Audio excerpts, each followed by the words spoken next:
Welcome to another episode of the Remarkable Leadership Podcast, where we are helping organizations and their leaders grow and lead more effectively and make a bigger difference across their teams, communities, and the world. If you're listening to this podcast, you could join us live in the future on episodes on your favorite social media channel. You can find out when those are happening and how to interact with us and get this information sooner by joining either our Facebook or LinkedIn groups. Just go to remarkablepodcast.com/Facebook or remarkablepodcast.com/LinkedIn. Pretty straightforward. Two of the platforms where these live stream. Before we get started, I want to tell you where we're headed. We're helping you solve a paradox of leadership. There are many paradoxes of leadership. We're going to talk about one of the most prevalent and important ones, and yet one you've maybe never thought about. And when you understand and can deal with the tension of this paradox, you'll be a more effective leader. So given that, before we go, if you want to get more information about how to get more from not only this episode, but any episode of any podcast you listen to, you can get my short, practical, free action guide. Just go to kevineikenberry.com/get-more. And with that, it's time to bring in my guest. And here she is. Her name is Sally Netherwood. Let me tell you about her. She is the author of Graceful Power, Solving the Paradox of Modern Leadership. She's a world-class leadership coach with over 25 years experience helping business leaders, entrepreneurs, and change makers feel clearer, braver, and more effective. After a decade in the fast-paced world of advertising at 3 of the world's top agencies, she now works with leaders from organizations including Expedia and DoorDash, helping them discover and embrace their graceful power so they achieve far more with significantly less personal cost. Well, I'm all for achieving more with less cost. Welcome, Sally. Glad you're here. Thank you, Kevin. I'm delighted to be here.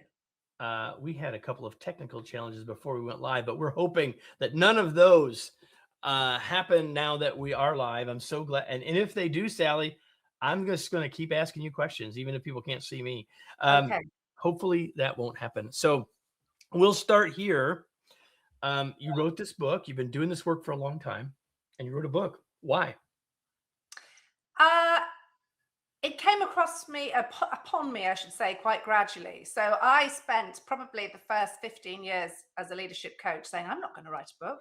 I've got no interest in writing. I haven't got anything to say. I'm too busy coaching people. And I'm a very practical person, Kevin. I like to make a difference in the moment, today, now. So writing a book just seemed like a lot of being by myself, not really making a difference to anybody. But then gradually, I began to notice a really consistent pattern, and it formed a thought in my head amongst my clients. The leaders that were making the biggest difference in a way that they could enjoy, that was sustainable, that had people very loyal to them, that had people wanting to give their best performance, that had organizations thriving under their leadership or teams thriving under their leadership, began to really see very clearly consistent traits between those leaders. And whilst they're all unique, that's this umbrella approach to leadership, which I've come to call Graceful Power. And I started trying that out. Annie, good title for a book. So I started testing it with clients, talking about grace, calling it Owning Your Power with Grace. And everyone I tried it with grabbed onto it and liked the concept. So I began to think, actually, Sally, you can be practically useful to more people if you capture this in a book. And so maybe less impact with each one, but more impact in total, exactly. Which is one of the reasons I think that the way I think about when I write a book, and certainly I think that applies to us spending this time together, because you could be coaching one person right now, but instead, hopefully over time, you're coaching hundreds and thousands of them. So the big idea is this idea of graceful power. Yes. And I named the episode about the paradox of modern leadership, which is the subtitle of the book. But what do you specifically mean? What is the paradox of graceful power? Well, I suppose we don't often put those two words together. Power tends to, when you first think of power, and I'll lean sideways for those with vision, the illustration on the front of the book is a very powerful gorilla leaping gracefully, which is not something we always see. And it's this idea that you can be deeply powerful, you can own all of your power in a way that is graceful. So it's easier for people to receive, it's easier for them to respond to that power. And for most people, this tension, some of us are more comfortable with the grace element, more comfortable with being elegant and kind and thoughtful and listening. Some of us are more comfortable with the desk thumping, rah, rah, let's, do it, the more dictatorial, perhaps way, or more authoritarian way of doing it. And the idea is that we bring these two together, and by bringing them together, you become even more effective. So it's not a dilution, it's not a softening of power, it's actually an expansion of power. When we think about leadership power, or at least when I think about leadership power, there are different kinds of power. One of those is positional power, yes, right? And one of those is sort of personal, and then interpersonal power. Which one, or what kind of power are you talking about? All of them. Here. Yeah, all of them.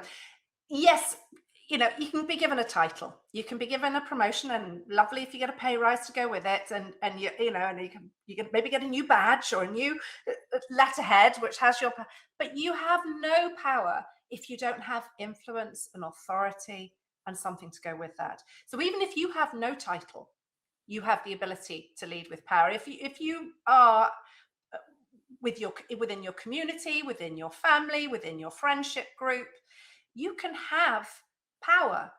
And many people give their power away by over-indexing on the perhaps serving others, providing for others, doing more for that. Nothing wrong with any of them, in fact, far from it, very important things.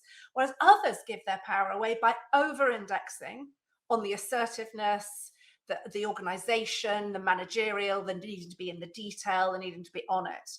And again, this is about bringing it together. So if you are a CEO of a global organization, you will lead better with graceful power.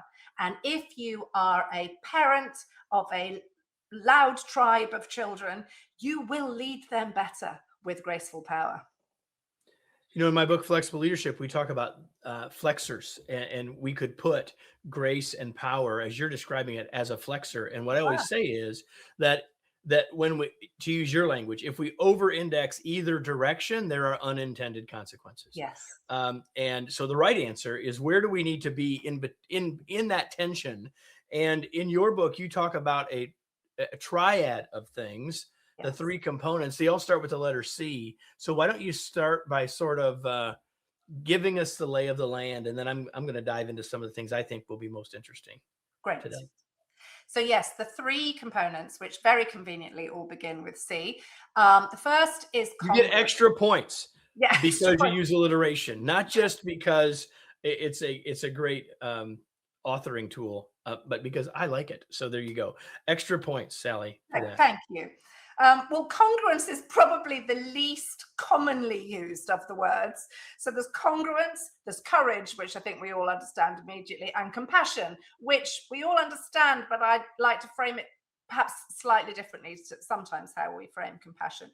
So congruence, the first one, is this: it's being, at its most basic, it's being consistent with who you really are and how you show up in the world.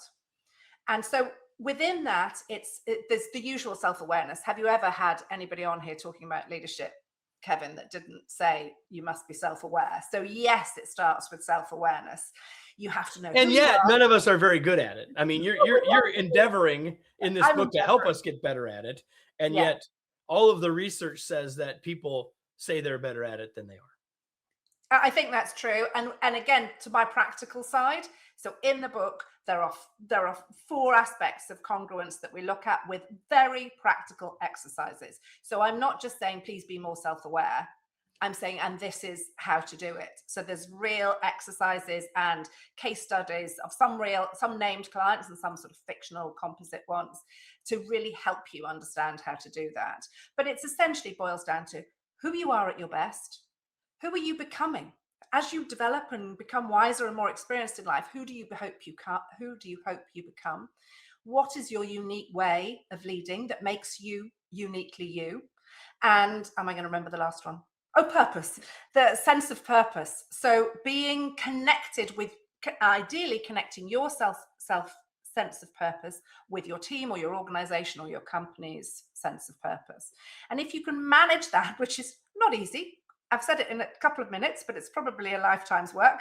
But if you can manage all of that, you will begin to show up more congruently so your team can rely on you.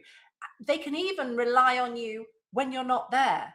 They can say, what would Kevin do in this circumstance? They're wearing the wristband that says that. So so the thing, there's a lot that I like in that, and I really like the part about not just who I am, but who I'm becoming, because so often we can absolutely get stuck in this is who I am, and have an identity that that we've framed that isn't always serving us. And so again, this is a paradox of not only who am I, but who I want to become, which means that I have to flex and adapt, even though what stays the same perhaps is my purpose, and what stays the same are my values. One of the things that you talk about is something called a leadership signature, which sounds kind of daunting, and yet the way you lay it out, it doesn't have to take a long time to get a draft of that. I don't need you to lay out exactly how to do it, Sally, because people need to get a copy of your book so they can do that. But I would like you to describe what you mean by the leadership signature.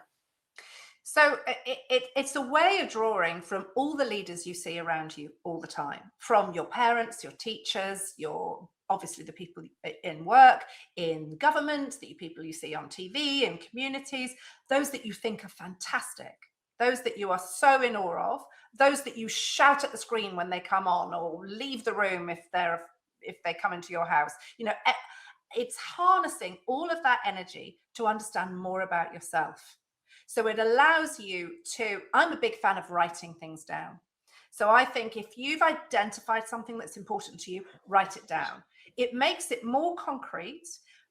It makes you more accountable, funnily enough. Once you've written it down, you kind of, it has more authentic, more authority somehow. It's also clearer. It's because thoughts are fuzzy and words bring clarity, right? So it absolutely helps with clarity, which we pretty much all need more of in our lives too. It also allows you to move on from it. It also allows you to go, oh, do you know what? I have been doing that, but I realized, the phrase, it's got me to where I am now. But if I keep doing that, or if I keep doing it too tightly, it's going to keep me where I am now instead of where I want to go. Which is what I like about your becoming, the idea of becoming, right? Yeah. So the second C is courage. Yes. And you're pretty clear about what you mean here and what you don't mean here. And so even though we all hear this word and you kind of downplayed it, even as you said the 3 C's, let's slow down enough to help people understand what you really mean here. So by courage, I think we think of a lot of the heroes in movies and books and things, people doing incredible, life-saving and impressive things, and if I use as an example, Superman, a building is falling and he pushes it back up, or whatever he does, he catches the train and puts it back on the track, and I'm not running Superman down, but it's easy for him to catch the train and put it back on the track. It doesn't take a lot of courage for him to do that.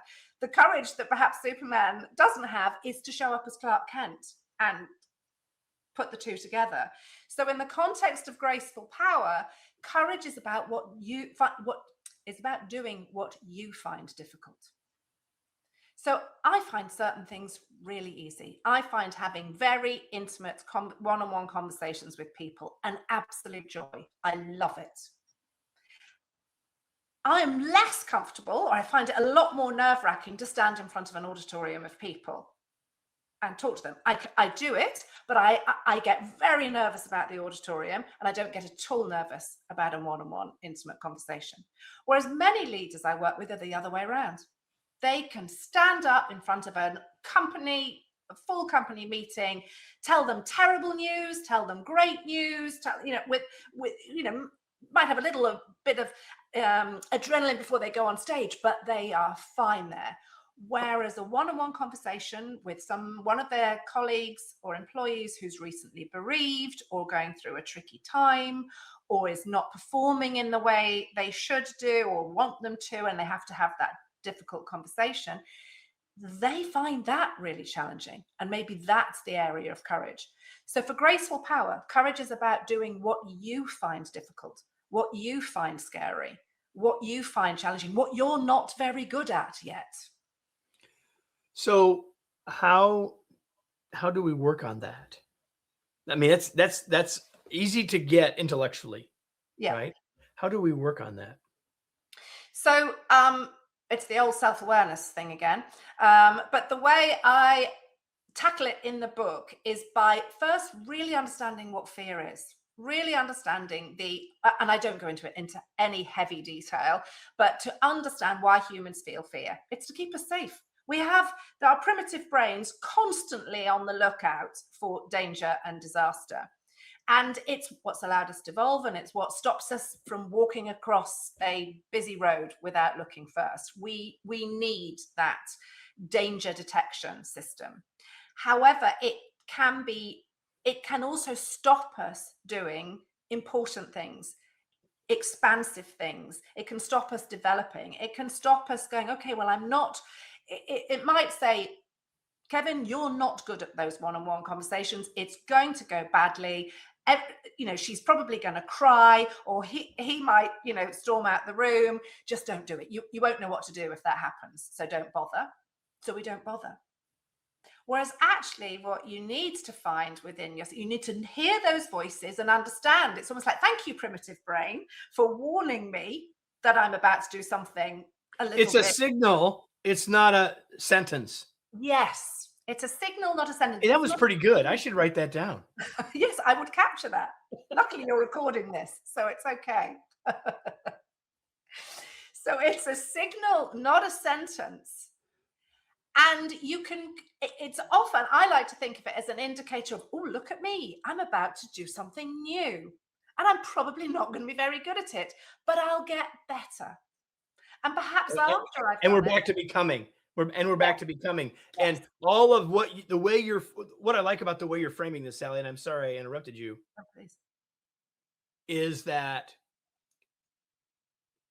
the way you're talking about courage actually informs congruence, as opposed to being completely separate from. You talk about all three of these C's being interdependent, and this is an example of that right here. Thank you, Kevin, because I didn't say that. So thank you for, yes, it's not sequential. You don't get your congruence, then you get your courage, then you do compassion. These are all three interdependent. You need to be fulfilling all of these qualities or characteristics of leadership all the time. So it's a constant reframe. And the way I see leadership and leaders with graceful power, the leaders who can solve the paradox of modern leadership, the constant need to be authoritative and vulnerable, to be decisive and connected to the workforce, to fire people and make the others feel safe, to do all of those things, you have to be constantly growing and evolving yourself. So leadership is a constant act of becoming. You're always becoming. Every morning you wake up a slightly different version of who you were yesterday, and you can do that randomly and haphazardly, or you can do it with a little bit more attention and notice what you learned yesterday and how you're going to apply it today. Exactly. So let's get to the third C, which is compassion. Mhm. And actually, to do that, I want to share something you wrote, if I can get there quickly enough. At the beginning of the chapter about the compassion and graceful power, you said, "I've come to see compassion not as a soft skill, but a core leadership capability. It's one of the core attributes that enables leaders to meet the complex and sometimes conflicting demands of modern leadership." Yes. So, with that as a jumping off point, talk to us about compassion. It is a strategy.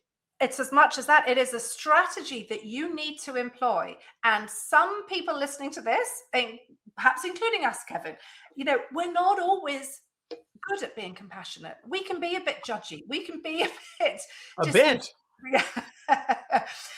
all of us have that in us. It starts with, I'm going to try. I'm going to try this on. I'm going to notice people more. I'm going to notice the judgment that I've made or the assumption that I've leapt to, and I'm going to put it aside. And I'm going to get a little bit more curious. I'm going to listen a little more clearly. I'm going to ask some good, non-judgmental questions in a way that hopefully deepens not just my understanding of that person, but their understanding of themselves too. And when you get very good at this, and I've been a professional listener for 25 years, and I can still do it. I can still be better than I am now. So it takes some practice, and we're not all natural at it. But you can really be the person that explores a territory, explores something, helps the person you're talking to understand themselves more. And actually, I want to mention one other thing about compassion, because you'll know this, Kevin. A strong part of what I say in the book is self-compassion. In fact, leaders have to start by listening to themselves. They have to start by noticing, I'm feeling burnt out. I'm feeling anxious. I'm feeling resentful. I'm neglecting my family or a hobby that I'm particularly committed to, or tell people I'm committed to, but you wouldn't notice it from the way I'm behaving. So I don't believe that you can be a compassionate leader if you aren't compassionate to yourself first, because that's where the resentfulness starts coming in. If I'm exhausted and feel like nobody's listening to me and I'm not listening to me, then it's very difficult for me to raise my game to be compassionate with somebody else.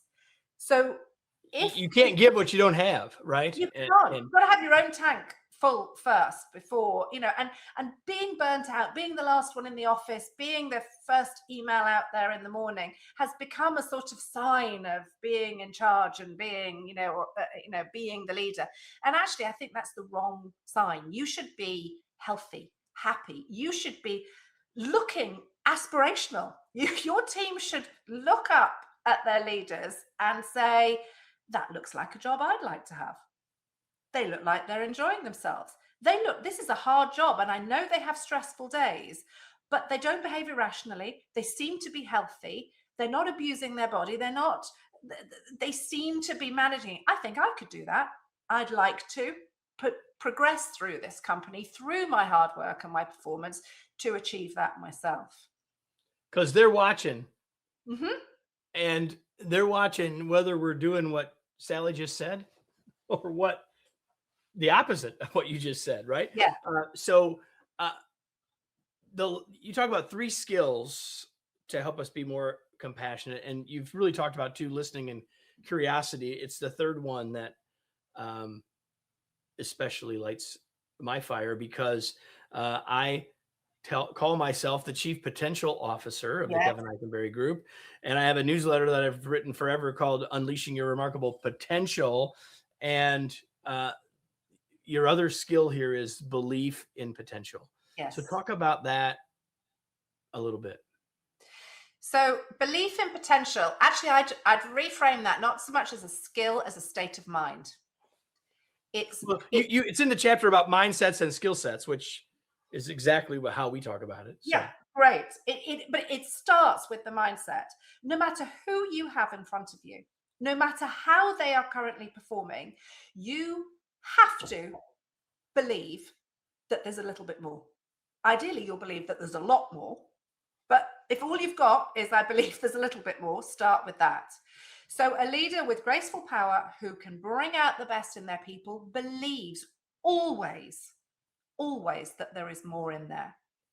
And they see that potential. The way I like to see it is sometimes if you imagine the huge oaks that we all know, the huge oak trees, enormous trees, which are sort of ecosystems for many, many vertebrates and invertebrates and mosses and all the stuff, all the flora and fauna.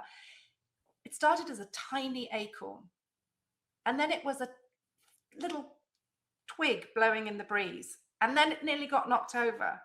But every acorn, every twig, every sapling has the potential to be the mighty oak. And that's how we have to see our team, but ideally everybody around us, for the potential they have. And then if you are a great leader, you will create the environment that supports that person in their next phase move forward in achieving that potential. 100%.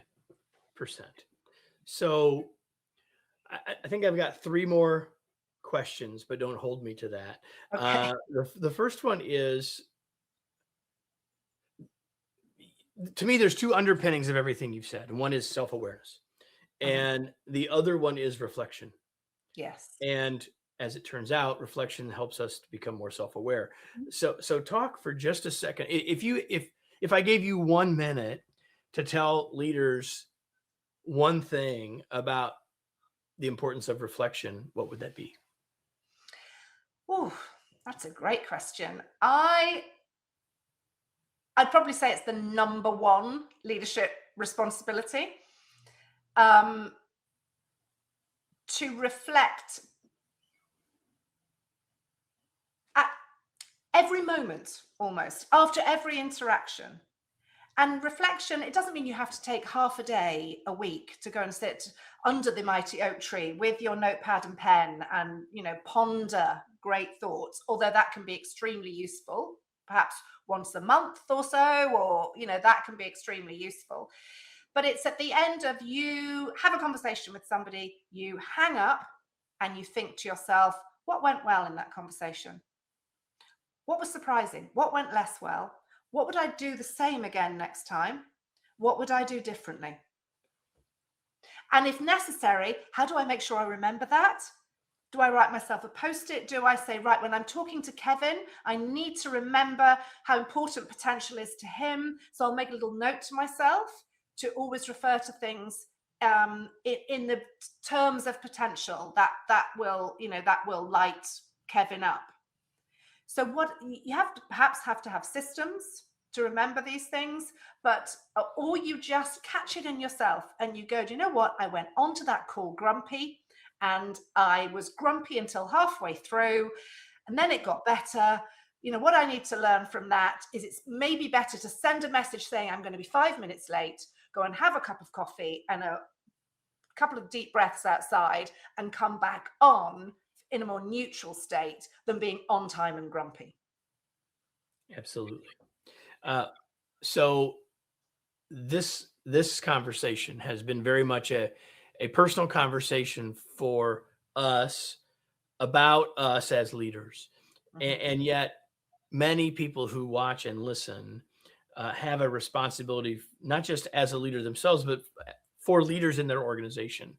What's one thing you would say to an HR professional, to an L&D professional, to a senior leader who's thinking about these ideas for their leaders, not just for themselves? What's one thing you would suggest for them?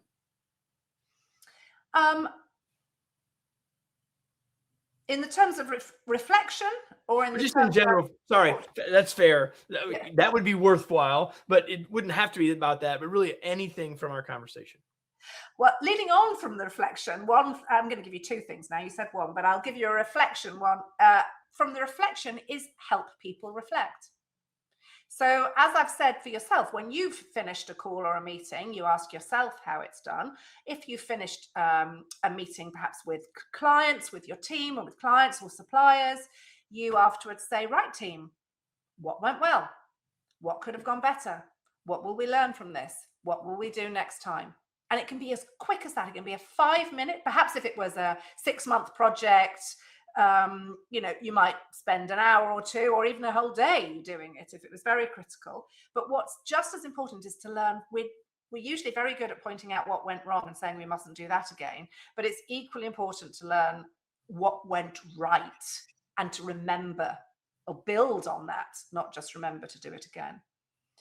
I'd say that if we did that, if we just made that part of our culture, part of our practice, that will make a big difference. Because if we said the underpinning of everything you've talked about is reflection and self-awareness, if we started there, there's a very practical thing that we could all do. And it's individual self-awareness, but also team self-awareness. As a 100%. team, we're not very good at engaging with the client. We tend to go straight in with the business. Maybe we need to learn to be a little bit more light at the start of the meeting before we get down to it, because they seem to respond well to that. Absolutely. So you knew I was going to ask you this question, Sally. So I know you're ready. What are you reading these days? I am. I even got it here so I can show it. I am reading a book called Brilliant Doubt: Harnessing Uncertainty to Lead with Impact by Jenny Williams.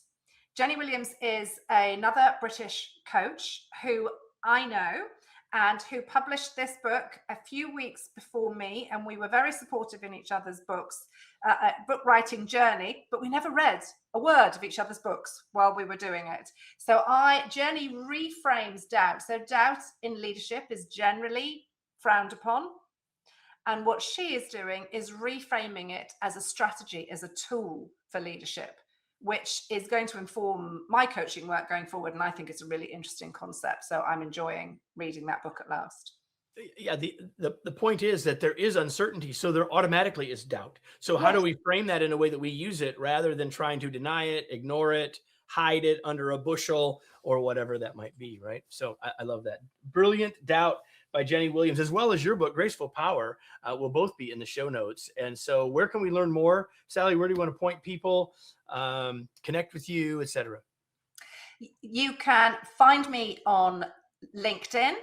You can go to my website, which is simply my name, sallynetherwood.com. And the book is available everywhere. It's on all the usual online bookstores and the better physical bookstore, or better, bigger physical bookstores. There you go. SallyNetherwood.com, everybody. So before I say thank you to Sally, and even before I say thank you to you, I'm going to ask you the question that I always ask you at the end of every episode. If you've been here before, you know it. Here it is. Now what? What action will you take as a result of this? Maybe you're going to resolve to be more self-reflective. Maybe you're going to take an action related to that. There's plenty of things that might have been that thing for you. Rather than me giving you my list, I encourage you to create from your list the one thing that you will do next, the one thing that you will try, the one thing that you will change, because nothing's going to change until you do that. And the real value from this conversation will come from you asking that question. Okay, now what? So Sally, thank you for being here. It was a pleasure, such a pleasure to have you. Thank you, Kevin. I really enjoyed that conversation. And so everybody, I hope you enjoyed that conversation and you've thought about what action you're going to take next. And you've decided to go to kevineikenberry.com/get-more to learn how you can get more from any podcast, including this one. But I also hope that you will make sure you're subscribed so you don't miss any future episodes, because we'll be back next week with another episode of the Remarkable Leadership Podcast.